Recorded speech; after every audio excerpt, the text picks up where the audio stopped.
the Saudis and Emiratis were taking real steps to reduce the risk of harm to civilians and civilian infrastructure resulting from their military operations in Yemen.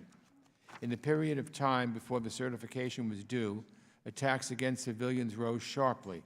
According to the International Red Cross, August was the most violent month in 2018 in Yemen, with nearly 500 people killed in just 9 days. Since 2015, the coalition has undertaken 18,000 airstrikes. That's one every 99 minutes if you do the math. Fully one-third of those have hit non-military targets, 1 in 3. This isn't just a statistic.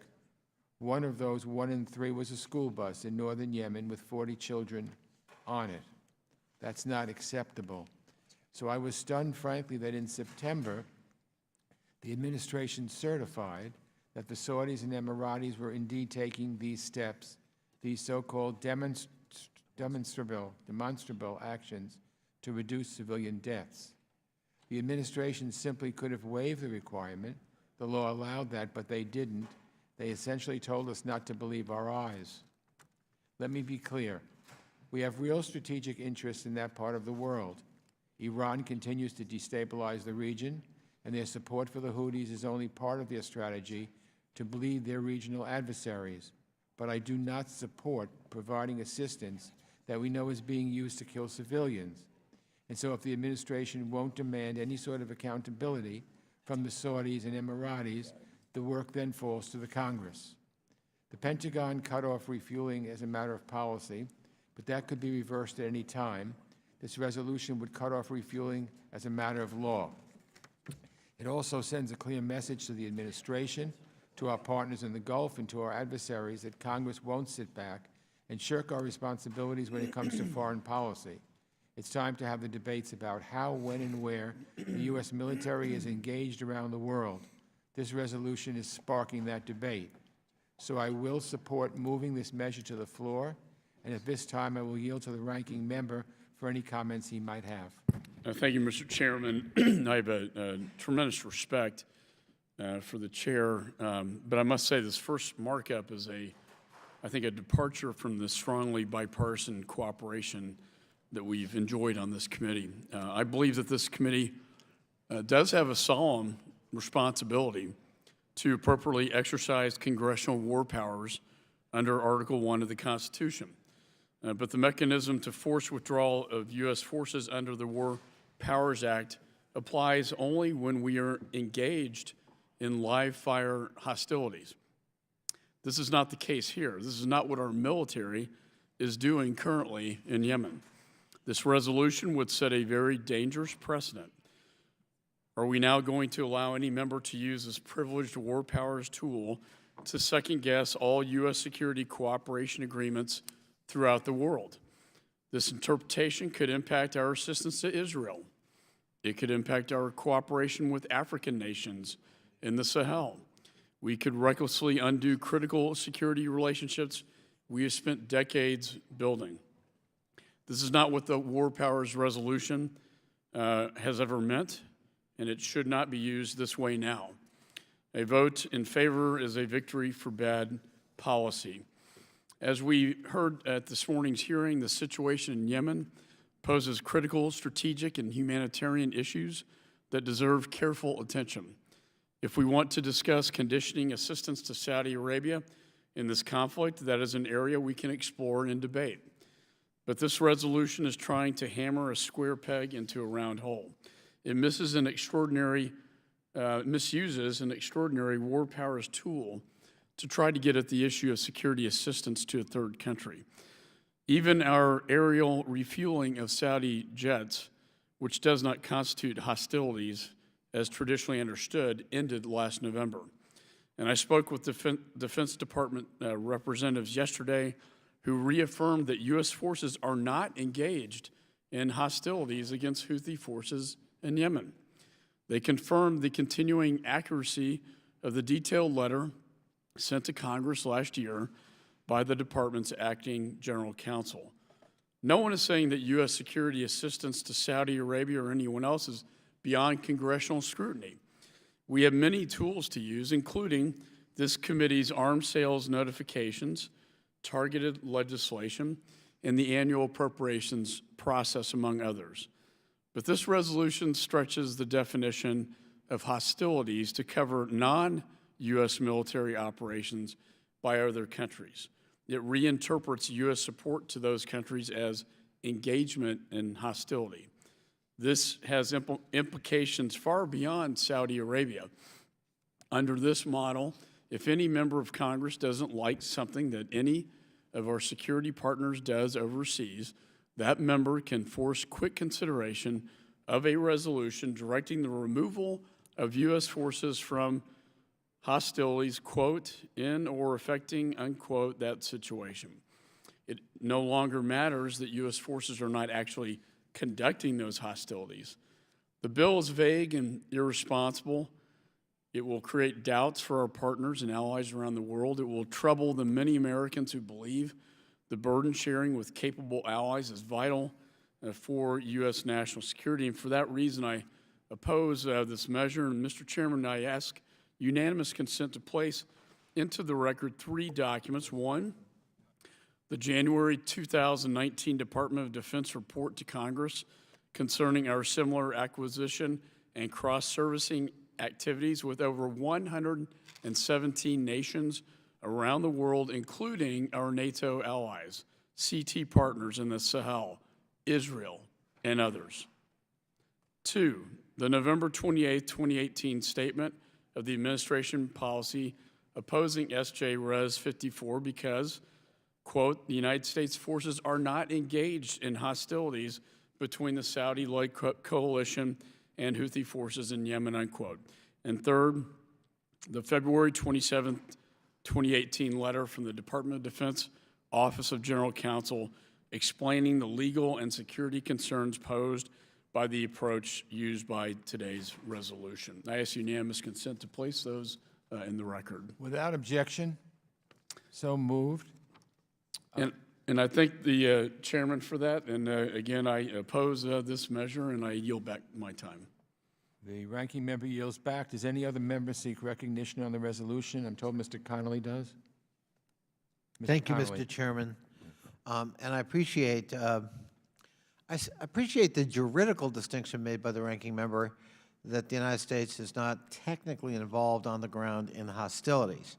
But the United States most certainly has been involved in equipping, re-equipping, training, and other support for the Saudi activity in Yemen that has led to one of the greatest humanitarian crises on the face of the planet. And that's what we're trying to address today. We can hide behind juridical language that it's not technically a combat involvement of the United States, but it begs the question. Since 2015, the United States has provided support to the Saudi-led coalition in its war against Houthi rebels in Yemen. In addition to claiming an estimated 60,000 Yemeni lives, this war is fueling the world's largest humanitarian crisis. Humanitarian agencies now estimate that 85,000 children have died from malnutrition. More than half the population currently requires emergency food assistance, and 1 in every 10 Yemeni children has been forcibly displaced from his or her home due to this conflict.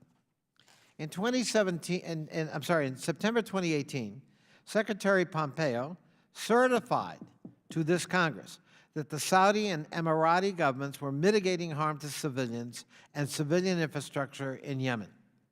Meanwhile, the Saudi-led coalition has conducted attacks, killing dozens of civilians at a time, often with U.S.-provided munitions,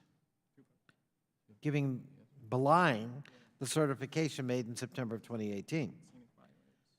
Article 1, Section 8 of the United States Constitution states unequivocally, Congress shall have the power to declare war and to raise and support armies and other armed forces. I would argue, just as the executive branch says there are implied powers in the role of commander-in-chief, certainly there are implied powers about our ability to stop military interventions as we deem fit. Article 1 says so, as far as I'm concerned.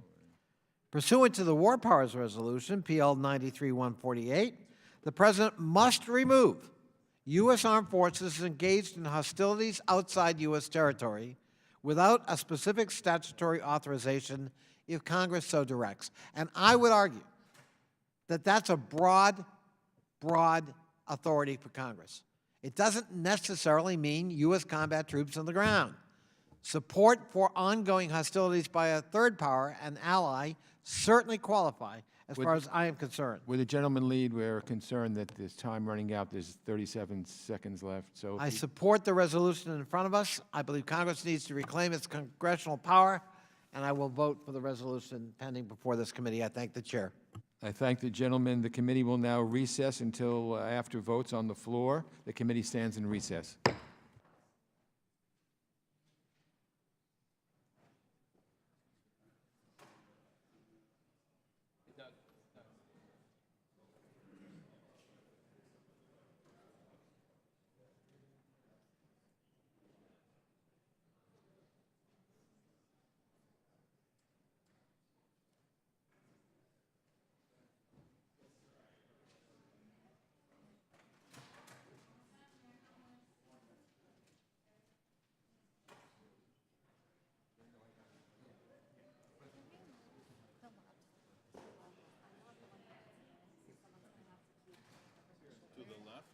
Or, sorry, I guess to the right. Basically down next to Gina.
people are making statements as well?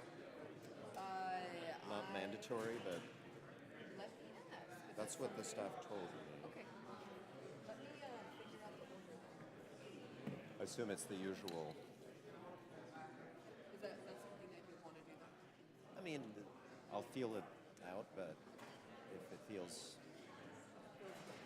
right, then who am I to say no? I went back looking for hot tea, but they're out of hot water, so I struck out there. I'm looking for caffeine desperately.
The committee will come back to order.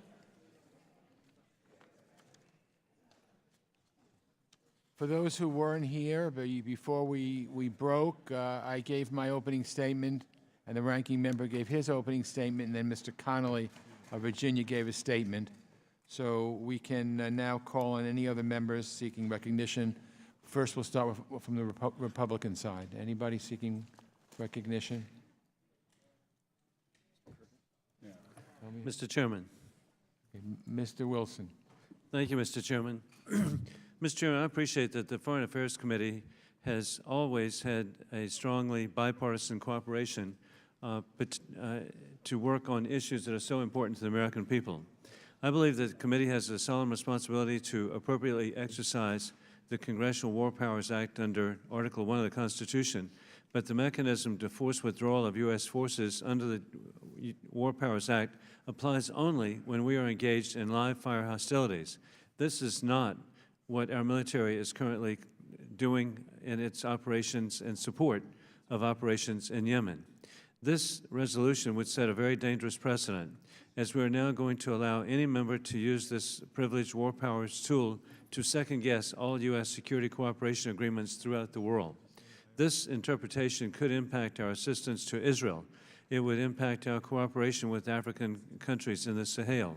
It would recklessly undo critical security relationships we've spent decades building.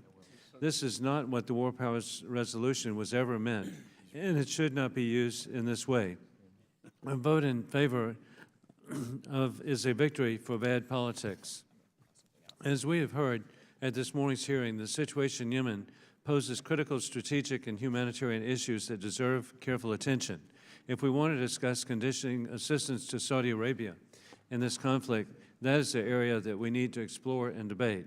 But this resolution is trying to hammer a square peg into a round hole. It misuses the extraordinary war powers tool to try to get to the issue of security assistance to a third country.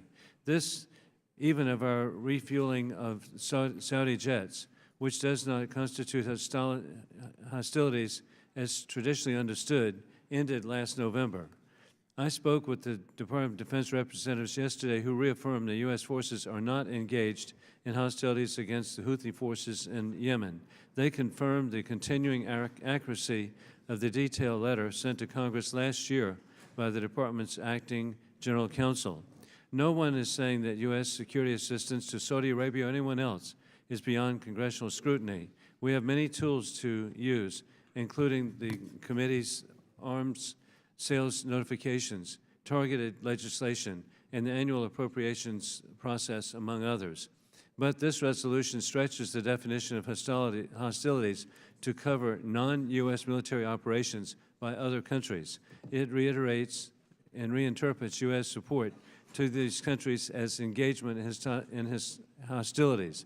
This has implications far beyond Saudi Arabia. Under this model, if any member of Congress doesn't like something that any of our security partners conducts overseas, that member can force quick consideration of a resolution directing the removal of U.S. forces from hostilities, quote, in or on affecting, end of quote, that situation. It no longer matters that the U.S. forces are not actually conducting the hostilities. This bill is vague and irresponsible. It will create doubts for our partners and allies around the world. It will trouble the many Americans who believe that burden sharing with capable allies is vital for U.S. security to protect American families. For these reasons, I strongly oppose this measure. I yield back my time. Are there any other members seeking recognition? Mr. Deutsch? Thank you, Mr. Chairman. Mr. Chairman, I'm grateful to you for moving quickly to give this committee the opportunity to advance debate on U.S. involvement in the Yemen conflict. It is a debate that is long overdue. As we just heard earlier today, U.S. presence in the Arabian Peninsula and our relationships with regional states are vital to stability in the Middle East. These ties are enduring and date to the end of the Second World War. We should be clear from the outset that we value our alliances and we do share common interests. But we should be honest in reassessing where those interests diverge and in identifying actions that set back our mutual objectives. First and foremost, we've got to view our relationship with regional states through the prism of our own interests. Where do our priorities align? What types of action undermine our own goals? The Saudis and Emiratis are preoccupied with their campaign in Yemen, which they see as a direct threat to their national security. The U.S. is right to support these countries' right to self-defense and shares the concern that Iran is assisting the Houthis to further its own regional ambitions. But I also remain deeply troubled by the protracted military campaign in Yemen. The number of civilian casualties is alarming, to say the least. The lack of humanitarian access that has fostered famine and other extreme conditions and has put tens of millions of people at risk of starvation and disease is creating the worst crisis in decades. And I fear that the United States, through our coalition support, may be furthering the suffering and helping to perpetuate a conflict that has no military solution. The coalition war against the Houthis also redirects attention away from al-Qaeda in the Arabian Peninsula, the most dangerous branch of al-Qaeda, and one that has sought to attack the United States directly. In fact, public reporting has indicated these very groups the U.S. has long targeted in Yemen have at times been empowered by our own allies. Numerous reports of the use of child soldiers on both sides, illegal detention centers, shadow mercenaries, and continued reckless targeting should at least give us pause to re-examine exactly what role we should play in this conflict. That's why I'm an original co-sponsor of HJ Res 37. That's why I will vote in support of it today. For too long, this Congress has abdicated its role in foreign policy. Last Congress, procedural moves were made to prevent us from even having this debate. The Trump administration, our Saudi and Emirati partners, the Houthis and their Iranian backers must know that the status quo is unacceptable and must take greater steps to reach a diplomatic settlement to end the war. The administration has only been willing to stand up for U.S. principles when there is sustained pressure by Congress, as we saw with the suspension of refueling. It is time for accountability. The world must know the United States does not accept and cannot be complicit in the deaths of innocent civilians in Yemen. Being an ally does not mean being given free rein, and we must ensure that we are supporting our partners in making decisions that are in our best interest. I look forward to continuing this debate with my colleagues on the House floor, and I look forward to ensuring that our policies in the Middle East are also protecting U.S. security interests. And I appreciate, Mr. Chairman, the opportunity to speak on this and yield back the balance of my time. Thank you, Mr. Deutsch. Mr. Kinzinger. Mr. Chairman, I can pass on my opening statement if there's nobody else. Otherwise, I'll speak. I think Mr. Curtis, I think, wanted to speak. Yeah, go ahead. Mr. Curtis. Thank you, Mr. Chairman, Ranking Member McCall, for giving me a brief moment to speak regarding House Joint Resolution 37, directing the removal of U.S. armed forces from hostilities in Yemen. To be clear, I support the intent of the resolution. I've spoken often, including on the House floor, regarding my concerns with the U.S. involvement in Yemen's civil war. This is one of the world's deadliest wars that has killed tens of thousands of civilians. It is horrific, a horrific humanitarian crisis. An estimated 85,000 children have been killed or died of malnutrition and disease. The time has come for the U.S. to reconsider our support of this disastrous war and to consider the moral imperatives that form the foundation of our values and strategic interest. It is my fear that our continued support of the Saudi-led coalition's effort in Yemen will only increase resentment of the United States in the region and could diminish America's reputation as a champion of human rights and civil liberties. Aside from the gross inhumanity of this war, I have growing concerns about the behavior of Saudi Arabia as it affects our larger American strategic interest in the region and our interest in preserving global humanitarian norms. With all of that said, I will be voting no on the resolution before the committee today. My concerns are with the way the resolution is written, and I believe it is the wrong vehicle to achieve the objective. I believe that the resolution distorts the war powers tool to address the situation in Yemen. It is my concern that this resolution could set a dangerous precedent and would have the unintended consequences of complicating U.S. security cooperation with partners around the world. And for those reasons, I oppose the resolution. With that, Mr. Chairman, I yield my time. Thank you. Thank you. Mr. Liu. Thank you, Mr. Chair. Yemen is not and should not be a partisan issue. As all of you know, U.S. assistance to Saudi-led coalition started under the Obama administration. In September 2015, I wrote a letter to the Pentagon about this then little-known war in Yemen because we were seeing reports that the Saudi-led coalition was striking innocent civilians. In the following months and years, more and more Democrats as well as Republicans started to get involved. And it's not just the humanitarian catastrophe we're concerned about, it is war crimes. And regardless of what your view is of Saudi Arabia or our relationship, we cannot be assisting a coalition that's engaging in war crimes. We also know, based on years of looking at the activity, it's not as if the Saudi jets are trying to hit a moving Houthi target and they miss and they strike a bunch of civilians. What they're doing is they're precisely trying to strike the civilians. They have intentionally hit schools, wedding parties, funerals, most recently a bus with over 40 school kids. And that's why I support this resolution. I do note that some of my Republican colleagues do have concerns related to war powers. That's why Representative Malinowski, Yoho, and I also introduced a simple clean bill that just tells us to get out of Yemen, and the Armed Services Committee will have jurisdiction over that. Having said that, I support this resolution, and I urge people to support it as well. Thank you. Does any other member seek recognition? If not, we can go to an immediate vote. Mr. Kinzinger.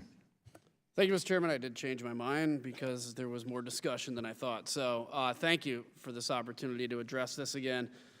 Mr. Chairman, I respect the intention of everybody to try to get to the solution. I respect the fact that everybody has compassion for what's going on in Yemen, as we all should. I'm going to make the point that I made earlier today, which I think is very important to make before I make a few other points. The vast majority, or at least a significant number of people that are on this committee are freshmen. The freshmen on this committee have not had an opportunity to be briefed by the administration on what is going on in Yemen and what we are doing in Yemen. The reason many people that are supporting this and okay voting for this without being briefed in a skiff about what's going on in Yemen, and I hate to say this because I love this committee, but it's political. It's because back home, the Yemen war is all over Twitter, and because there's pressure, so we want to just pass this thing out of here. I mean, I love the hearing we did earlier. That's important. But for the very first action of this committee to be to pass a war powers resolution that has nothing to do with what the war powers resolution was intended to do, the fact that there's over 100 agreements between the Department of Defense and other countries that this, if passed, would now open up for any member of Congress who disagrees with any one of those cooperation agreements to do the same exact thing. Let's say we have a member of this committee or of Congress that doesn't like our engagement with Israel. By the way, I noticed that in this resolution it says none of this shall be construed to hurt our cooperation with Israel. Well, that's true.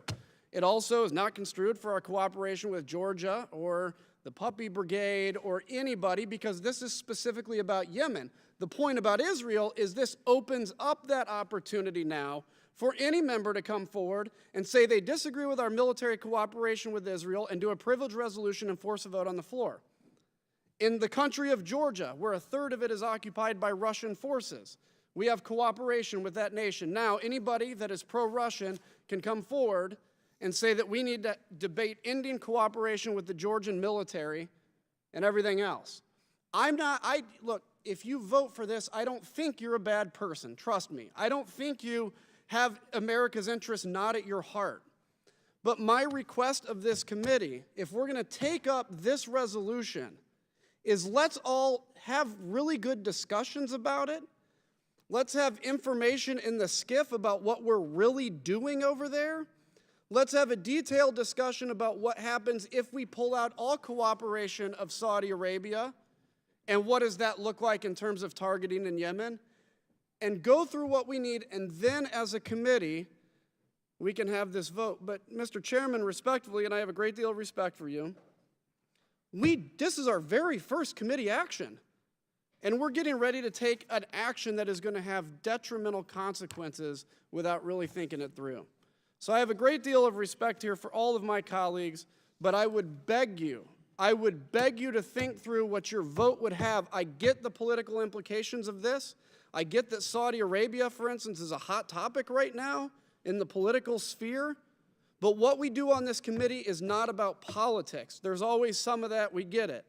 What I have loved about being on the Foreign Affairs Committee, and the reason I have fought hard to get my waivers to be on this committee, is because this is a committee that puts partisan politics, for the most part, in front or behind what is good for this nation.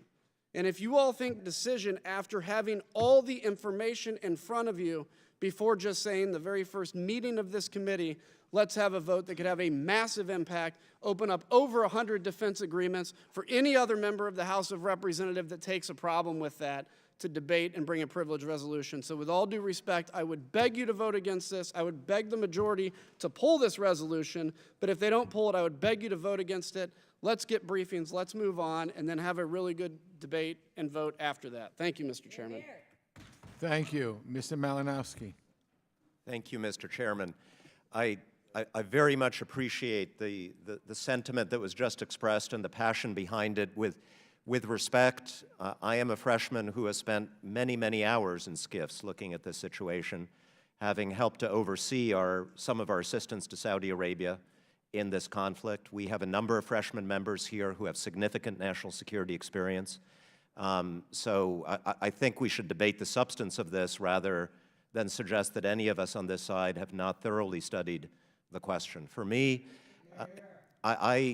look, many of us on both sides have concerns about our engagement with Saudi Arabia.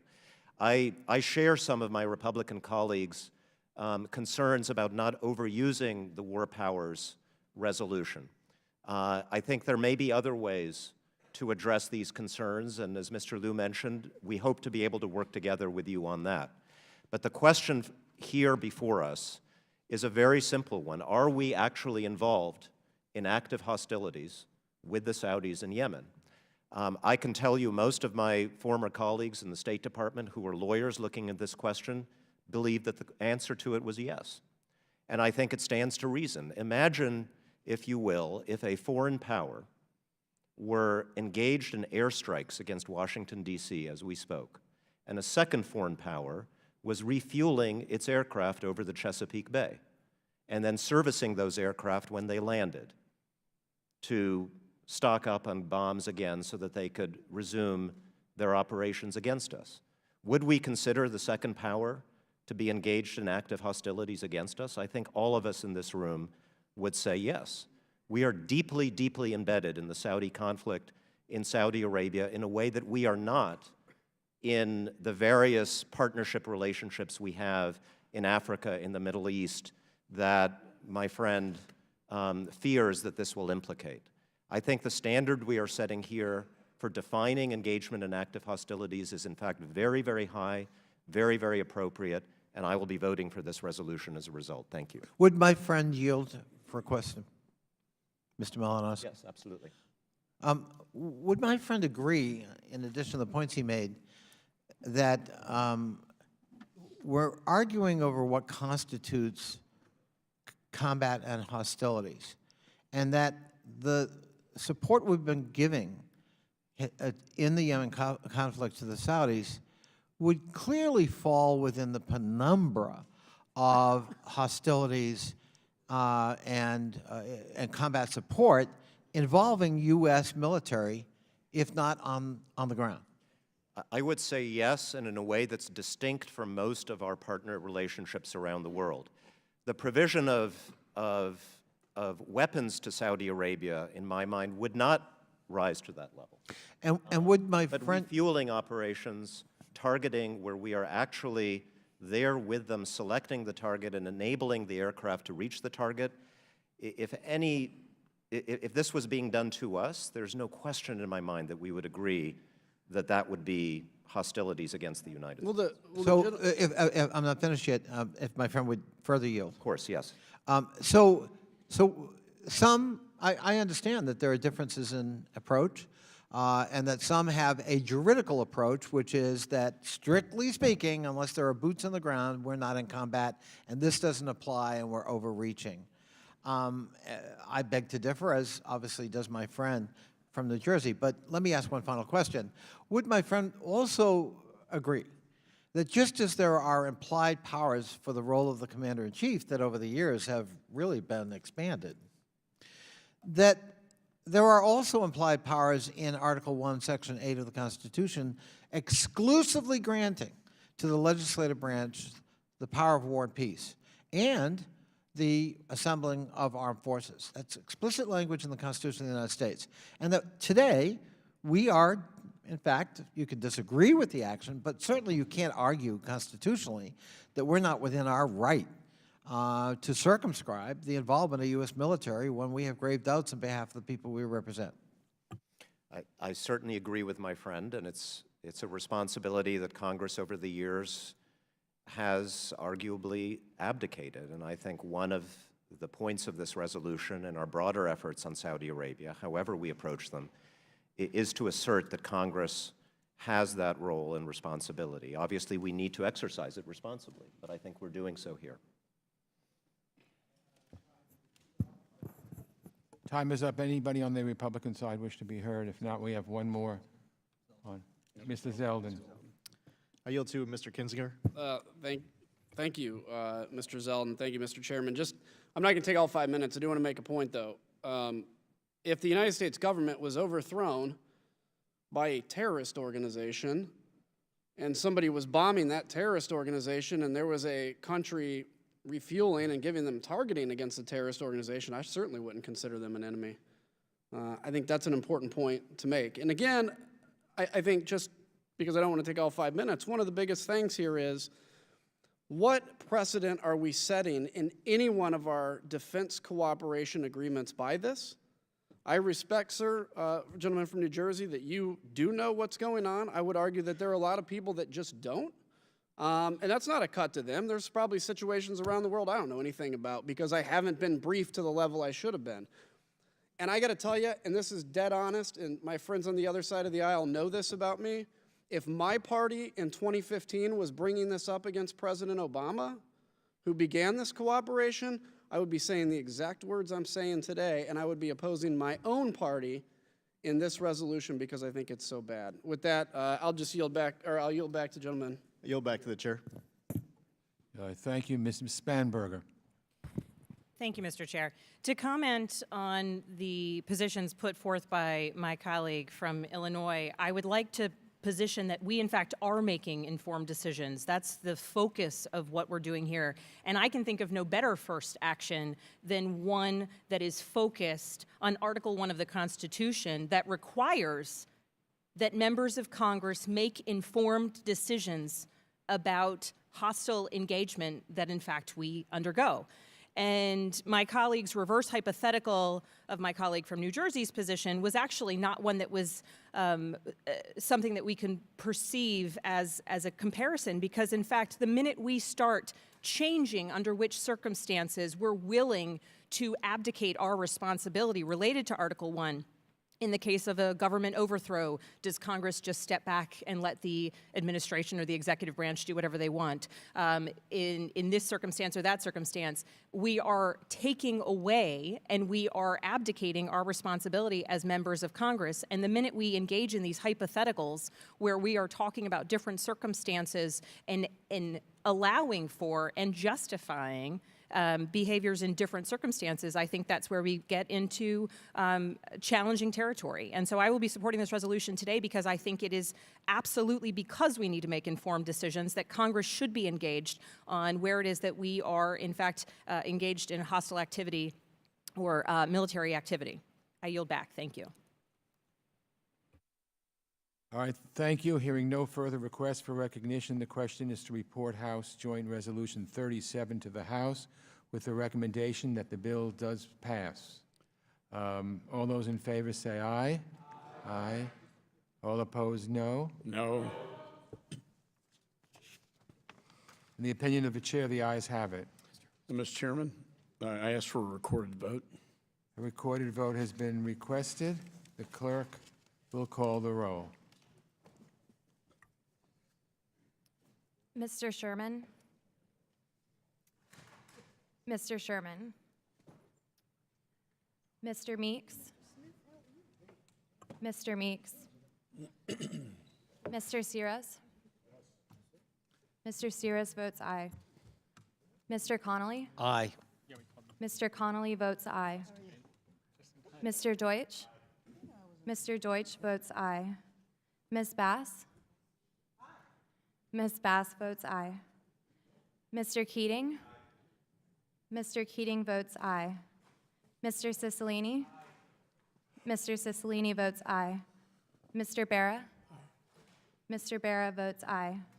Mr. Castro? Mr. Castro votes aye. Ms. Titus? Ms. Titus votes aye. Mr. Espaillat? Mr. Espaillat? Mr. Liu? Mr. Liu votes aye. Ms. Wild?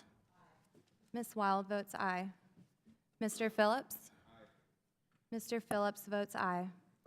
Ms. Omar? Ms. Omar votes aye. Mr. Allred? Aye. Mr. Allred votes aye. Mr. Levin? Aye. Mr. Levin votes aye. Ms. Spanberger? Ms. Spanberger votes aye. Ms. Houlihan? Ms. Houlihan votes aye. Mr. Malinowski? Mr. Malinowski votes aye. Mr. Trone? Mr. Trone votes aye. Mr. Costa? Mr. Costa votes aye. Mr. Vargas? Mr. Vargas votes aye. Mr. Gonzalez? Mr. Gonzalez votes aye. Mr. McCall? No. Mr. McCall votes no. Mr. Smith? No. Mr. Smith votes no. Mr. Shabbat? Mr. Shabbat? Mr. Wilson? No. Mr. Wilson votes no. Mr. Perry? Mr. Perry votes no. Mr. Yoho? No. Mr. Yoho votes no. Mr. Kinzinger? No. Mr. Kinzinger votes no. Mr. Zeldin? Mr. Zeldin votes no. Mr. Sensenbrenner? Mr. Sensenbrenner?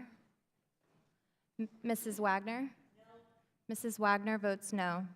Mr. Mast? Mr. Mast votes no. Mr. Rooney? Mr. Rooney? Mr. Fitzpatrick? Mr. Fitzpatrick votes no. Mr. Curtis? Mr. Curtis votes no. Mr. Buck? Mr. Buck? Mr. Wright? Mr. Wright votes no. Mr. Rushton-Holler? Mr. Rushton-Holler votes no. Mr. Burchett? Mr. Burchett votes no. Mr. Pence? Mr. Pence votes no. Mr. Watkins? Mr. Watkins votes no. Mr. Guest? Mr. Guest votes no.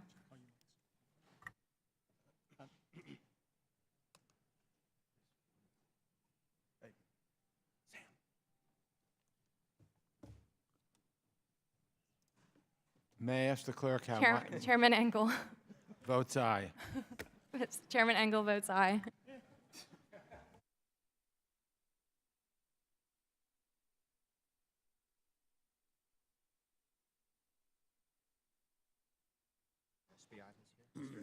Oh, Sorry, Mr. Espion has entered. Mr. Espiat?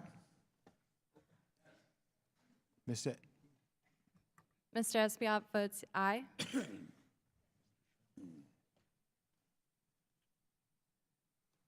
Have all members been recorded?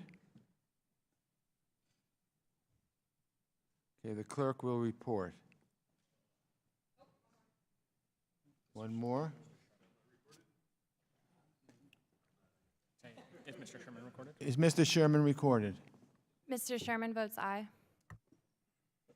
I've had my staff do that before. I do vote aye, yes. What'd they do? What'd she do? Mr. Chairman, on that vote, there were 25 ayes and 17 noes. 25 ayes and 17 noes. The ayes have it. The measure is ordered favorably reported, and the motion to reconsider is laid upon the table without objection. The staff is authorized to make necessary technical and conforming changes, and this concludes our business today. I want to thank Mr. McCall and all our members on both sides of the aisle, and the committee stands adjourned. All right, first markup. First markup went smoothly.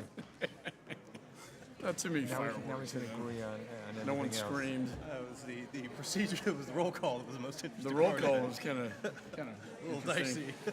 Uh,